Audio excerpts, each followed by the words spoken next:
নমস্কার বন্ধুরা, গল্পে দীপান্বিতার গল্পপাঠের আসরে আজ আমি আপনাদের উপেন্দ্রনাথ গঙ্গোপাধ্যায়ের লেখা একটি ছোট গল্প পড়ে শোনাব।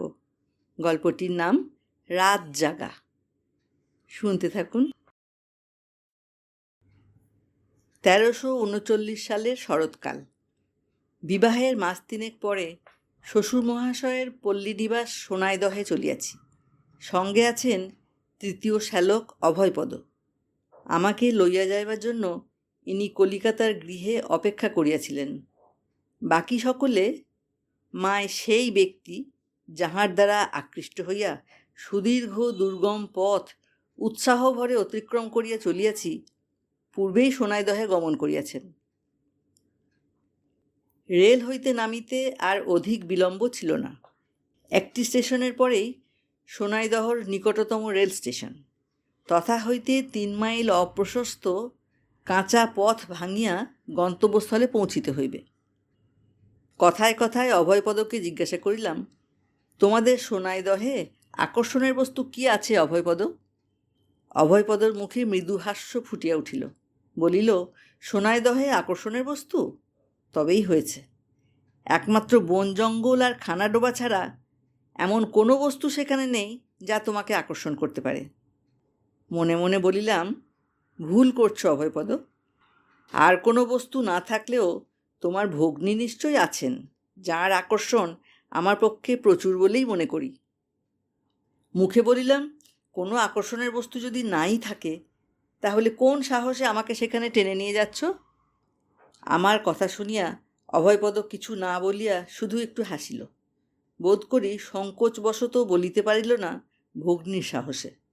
কিন্তু অপর যে বস্তুর কথা সে অসংকোচে বলিতে পারিত, হয় তাহা বলিতে ভুলিয়াই গেল, অথবা তাহার দৃষ্টিতে সে বস্তুকে সে উল্লেখযোগ্য বলিয়া বিবেচনা করে না। আমি কিন্তু বর্তমান কাহিনীতে সেই দ্বিতীয় বস্তুর কথাই বলিব। স্টেশনে নামিয়া দেখিলাম আমাদের লইয়া যাইবার জন্য লাঠি এবং লণ্ঠন হস্তে 2 জন পাইক, 2খানা পালকি এবং আসবাবপত্রের জন্য একখানা গরুর গাড়ি আসিয়াছে। শুক্লা চতুর্থীর ক্ষীণ চন্দ্রমা বহুক্ষণ অস্তমিত হইয়াছে। তিমিরাবৃত প্রান্তরের বক্ষ ভেদ করিয়া সেই অপ্রশস্ত গ্রাম্য পথের উপর দিয়া বাহিত হইয়া আমরা সোনাইদহর অভিমুখে অগ্রসর হইলাম।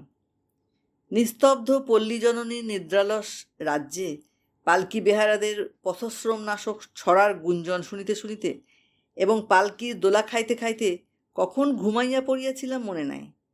অভয়পদ ডাকে জাগ্রত হইয়া দেখিলাম পালকি ভূমিতলে অবস্থান করিতেছে।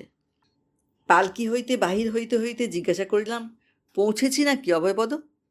অভয়পদ বলিল, প্রায়। বাহির হইয়া দেখিলাম আমাদের অগ্রগতির পথ নির্বাদ নহে। সন্ধ্যার পর ঝড় হইয়াছিল, তাহার ফলে একটা জীর্ণ শিমুল বৃক্ষ পথ জুড়িয়া পড়িয়াছে। রাত্রিকালে সম্পূর্ণরূপে পথ পরিষ্কার করিবার সুবিধা হইয়া ওঠে নাই। শুধু একদিকে ডালপালা কিছু কাটিয়া এবং সরাইয়া কোনো প্রকারে পদব্রজে যাতায়াতের একটু ব্যবস্থা হইয়াছে।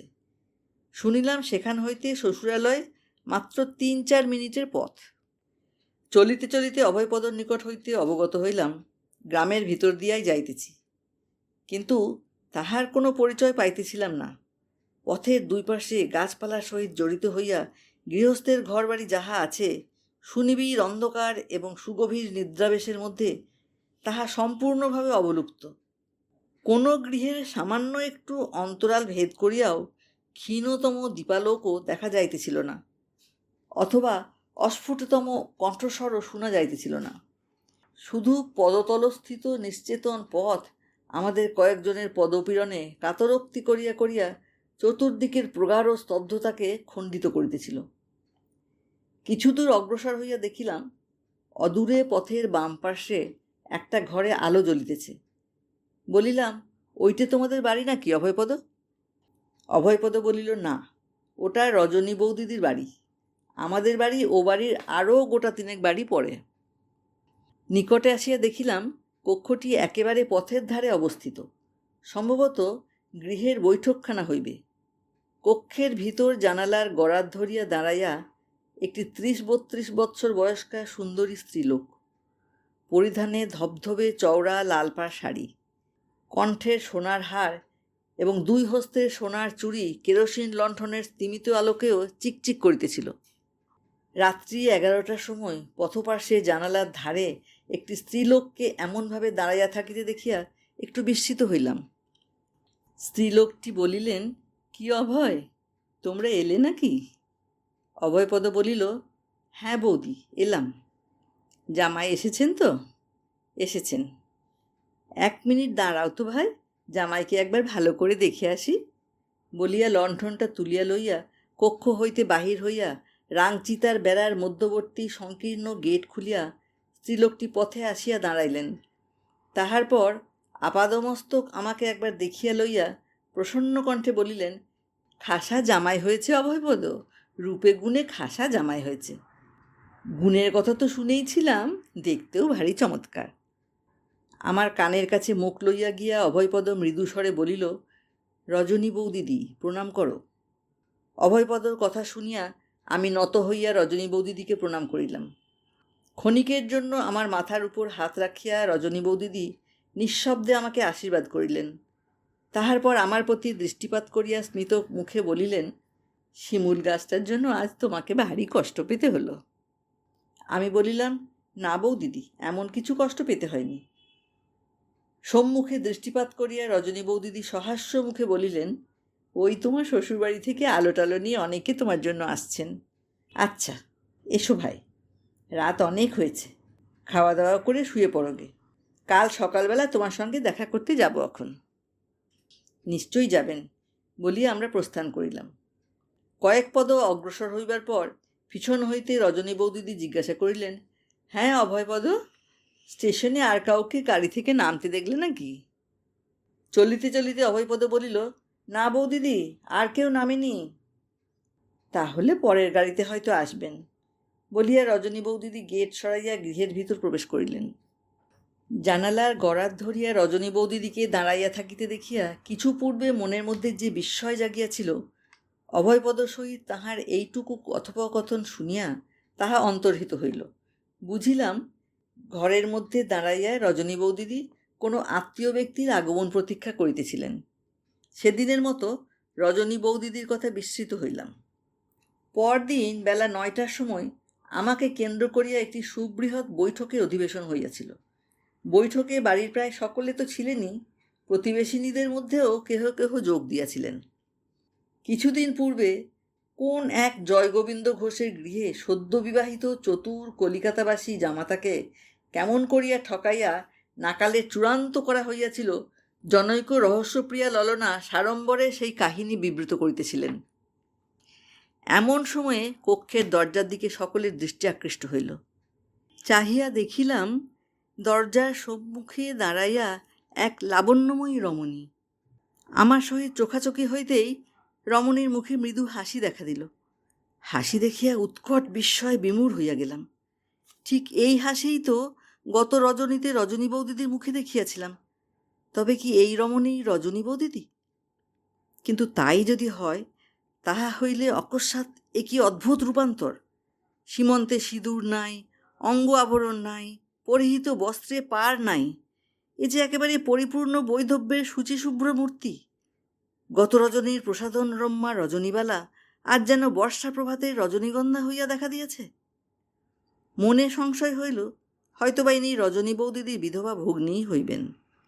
কিন্তু পরক্ষণেই সংশয়ের নিরসন হইল, যখন আমার এক শালিকা রজনী বৌদিদি বলিয়া তাহাকে আহ্বান করিলেন। সংশয় গেল, কিন্তু সমস্যা ঘনীভূত হইল।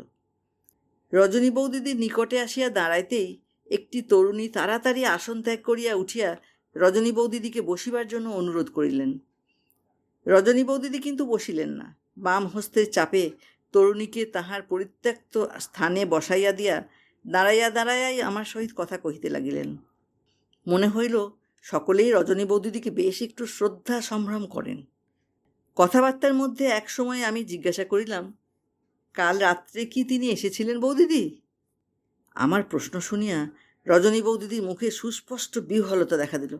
সসংকোচে বলিলেন, কে? বুঝিলাম যে কারণেই হোক এ প্রশ্ন করা আমার উচিত হয় নাই, কিন্তু তখন আর উপায়ান্তর ছিল না। কুণ্ঠিত স্বরে বলিলাম, যার জন্য আপনি জানলার ধারে দাঁড়িয়ে অপেক্ষা করছিলেন? রজনী বৌদিদির মুখ আরক্ত হইয়া উঠিল। এক মুহূর্ত নির্বাক থাকিয়া আর্তকণ্ঠে বলিলেন, তাই কখনো আসেন বসন্ত? ও আমার একটা মনের খেয়াল, একটা পাগলামি। প্রসঙ্গটা পরিবর্তিত করিবার জন্য তৎক্ষণাৎ অন্য কথা পারিলাম, কিন্তু রজনী বৌদিদি অধিকক্ষণ রহিলেন না। 2-4 মিনিট কথা কহিয়াই প্রস্থান করিলেন। যাইবার সময় বলিয়া গেলেন, পুনরায় দেখা হইবে। উগ্র কৌতূহল সহকারে আমার জ্যেষ্ঠা শালিকাকে জিজ্ঞাসা করিলাম, কি ব্যাপার বলুন তো বর্দি? জ্যেষ্ঠা শালিকা হেমনলিনী বলিলেন, ও এক ভারী অদ্ভুত ব্যাপার। দিনের বেলায় রজনী বৌদিদি পুরোদস্তুর বিধবা, কিন্তু সূর্যাস্তের পর থেকেই তিনি ধীরে ধীরে তাঁর বৈধব্যের কথা অবিশ্বাস করতে আরম্ভ করেন। রাত্রি 8টা সাড়ে 8টার মধ্যে তাঁর সম্পূর্ণ বিশ্বাস হয় তাঁর স্বামী বিভূতি দাদা বেঁচে আছেন। তখন তিনি বিধবার বেশ পরিত্যাগ করে সধবার বেশ ধারণ করতে আরম্ভ করেন। মাথায় সিঁদুর পরেন, পায়ে আলতা পরেন, গায়ে অলংকার পরেন, পাড়ওয়ালা শাড়ি পরেন। তারপর রাত্রি 10টা আন্দাজ খানিকক্ষণ স্থির হয়ে উত্তর দিকে তাকিয়ে দাঁড়িয়ে থাকেন। তারপর কলকাতা থেকে প্রথম গাড়িতে লোক আসবার সময় থেকে লণ্ঠন জেলে বাইরের ঘরে দাঁড়িয়ে দাঁড়িয়ে বিভূতি দাদার অপেক্ষায় সমস্ত রাত কাটিয়ে দেন। ভোর হওয়ার সঙ্গে সঙ্গে কিন্তু ধীরে ধীরে রাত্রের মোহ কাটতে আরম্ভ করে। তখন আবার সিঁদুর মোছা, আলতা ধোয়ার পালা শুরু হয়। সূর্যোদয়ের সঙ্গে সঙ্গে রজনী বৌদিদি আবার যে বিধবা সেই বিধবা। রজনী বৌদিদির অদ্ভুত কাহিনী শুনিয়া যৎপরণাস্তি বিস্মিত হইয়া জিজ্ঞাসা করিলাম, কিন্তু রজনী বৌদিদির স্বামীর আসল খবর কি? বেঁচে নেই তিনি নিশ্চয়ই? হেমনলিনী বলিলেন, বিভূতি দাদা? খুব সম্ভবত বিভূতি দাদা বেঁচে নেই, কিন্তু নিশ্চয়ই বেঁচে নেই তাও বলা যায় না, কারণ মারা গেছেন সে কথাও নিশ্চয়ই করে জানা যায়নি।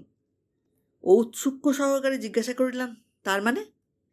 হেমনলিনী বলিতে লাগিলেন, বিভূতি দাদা লখনৌয়ে আর্মি অর্ডিন্যান্সে চাকরি করতেন। সেইখানেই রজনী বৌদিদির সহিত পরিচয় হওয়ার পর তাকে তিনি বিয়ে করেন।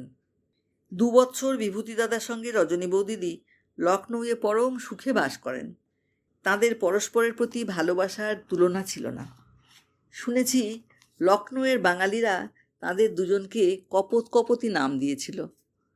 তারপর আরম্ভ হলো সর্বনেশে জার্মান যুদ্ধ। সেই যুদ্ধে বিভূতি দাদাদের অফিসের একটা অংশ মেসোপটেমিয়ায় গেল। তার সঙ্গে যেতে হলো বিভূতি দাদাকে। যাবার আগে বিভূতি দাদা রজনী বৌদিদিকে এখানকার বাড়িতে রেখে যান। তখন রজনী বৌদিদির বৃদ্ধ শ্বশুর আর এক বিধবা পিসশাশুড়ি ছাড়া আর কেউ বেঁচে নেই। বিভূতি দাদার মেসোপটেমিয়া যাওয়ার মাস 2 পরেই ছেলের দুঃখেই বোধ হয় বিভূতি দাদার বাবা মারা যান। পিসিমা মারা যান বছর 5 পরে।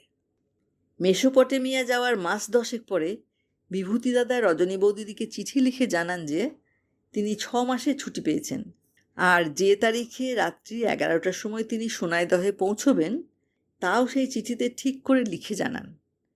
কাল রাত্রে তুমি রজনী বৌদিদিকে যেমনভাবে জানলায় দাঁড়িয়ে থাকতে দেখেছ, 15-16 বছর আগে বিভূতি দাদার আসবার দিনে তিনি ঠিক তেমনি করেই দাঁড়িয়েছিলেন। কিন্তু সেদিন তো বিভূতি দাদা এলেনই না, তারপরও এ পর্যন্ত কোনো দিনই আসেননি। অথচ সেই দিন থেকে আজ পর্যন্ত এই 15-16 বৎসর বিভূতি দাদার প্রত্যাশায় রজনী বৌদিদি প্রত্যেক রাত্রি জেগে কাটিয়েছেন।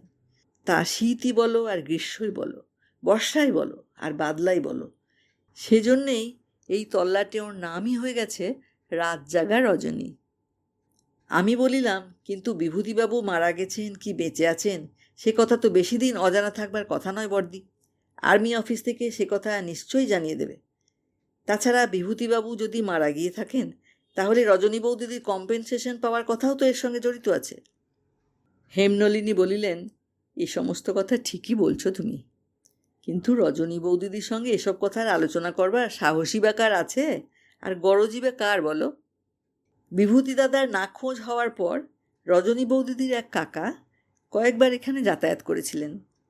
বিভূতি দাদা যে অফিসে কাজ করতেন সেই অফিসের তিনি একজন বড় কর্মচারী। প্রথমবার তিনি রজনী বৌদিদিকে নিয়ে যেতে চেষ্টা করেছিলেন, কিন্তু পাথর হয়ে রজনী বৌদিদি এক পাও তাঁর বাড়ি ছেড়ে নড়তে চাইলেন না।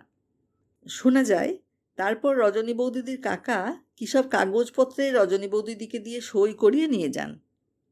কেউ কেউ বলে যে সেসব কাগজপত্রই কম্পেনসেশন পাওয়ার কাগজপত্র। টাকাটা বার করে হয় তিনি রজনী বৌদিদির নামে জমা করে দিয়েছেন, নয় আত্মসাৎ করেছেন। আমি বলিলাম, সে যা হয় হোক, কিন্তু রজনী বৌদিদি যদি তার স্বামীর মৃত্যু সংবাদ সঠিক না পেলেন, তাহলে দিনের বেলায় বা তিনি বৈধব্য অবলম্বন করেন কেন? হেমনলিনী বলিলেন, 12 বৎসর তিনি একেবারেই বৈধব্য অবলম্বন করেননি। 12 বৎসর উত্তীর্ণ হলে স্বামীরই কল্যাণের জন্য স্বতঃপ্রবৃত্ত হয়ে তিনি শাস্ত্রের বিধান অনুসারে বিভূতি দাদার কুশপুত্তলি দাহ আর শ্রাদ্ধ করিয়ে বিধবা হন।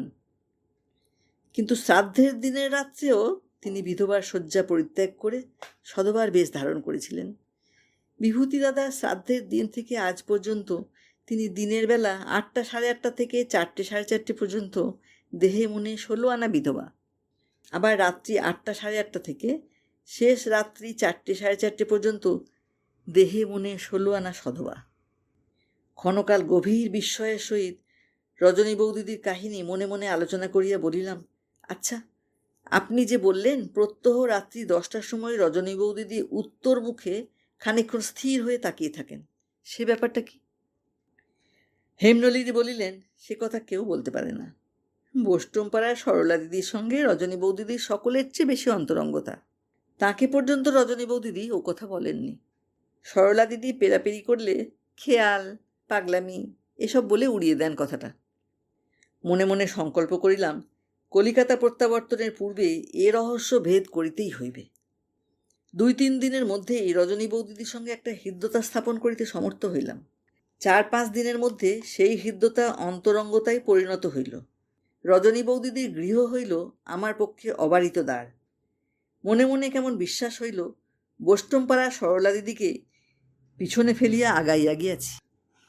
পূজার কয়েকদিনই বৈকালের দিকে রজনী বৌদিদির গৃহে আমার চা পানের নিমন্ত্রণ থাকিতেছিল।